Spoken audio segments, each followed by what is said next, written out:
Magandang buhay mga mare. Gabi pa nga lang nito ay hinanda ko na yung mga damit na susuotin ko sa swimming namin. Umorder nga pala ako ng rash guard sa Shopee para hindi ako masyadong mainitan. Pamprotekta na rin sa araw para hindi masyadong masakit sa balat. Ngunit hindi nga napaaga nang dating yung parcel ko mga mare. Dumating nga ito nung mismong araw ng swimming namin at wala na nga ako dito sa bahay noon. At ang dinala ko na nga lang dyang pang alternative ay yung sweater na lagi kong sinusuot tuwing may family outing kami sa beach or sa mga resort. Isa nga rin pala sa dahilan kung bakit excited kami mag-swimming ay entrance fee nga rin ito. Dahil ang video nga na ito ay nung panahon pa ng election kaya matagal-tagal na rin. Syempre, araw ng pangangampanya nun kaya may pag-ganern. Kaya't ang sabi nga namin ay makapunta nga at nang makatikim-tikim din naman ng libre sa swimming dahil malapit lang din naman ito sa bahay namin. Ngunit imbes na malapit at makatikim nga man lang ng libreng swimming ay naging bukya kami pagkarating namin roon. Dahil nga ay under maintenance nga raw yung swimming pool nila. Buti nga ay may mga nauna na mag-i-inquire sana para makapag-reserve na ng cottage. Bali ako, pinsan, mga pamangkin at tito ko nga yung nauna doon. At nang maituloy nga man lang tong swimming namin dahil nakaluto na nga ng mga pagkain at ready na nga lahat-lahat. Dumayo na nga lang kami sa ibang bayan, mga 30 minutes biyahe din mula bahay hanggang sa resort na to. Meron namang mas malapit na resort sa mismong bayan namin kaya lang medyo nakakasawa naman kung lagi na lang doon. Kaya napag-usapan nga namin na matry nga din sa ibang resort para more memories. Yung imbes na libre ay napagastos pa nga mga dahi.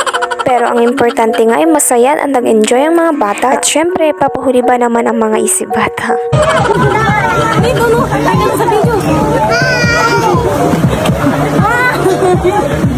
Hi guys!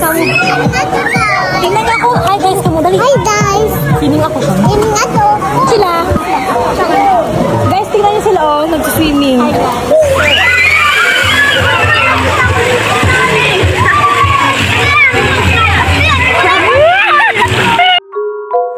Yun lang mga mare. Salamat sa panonood.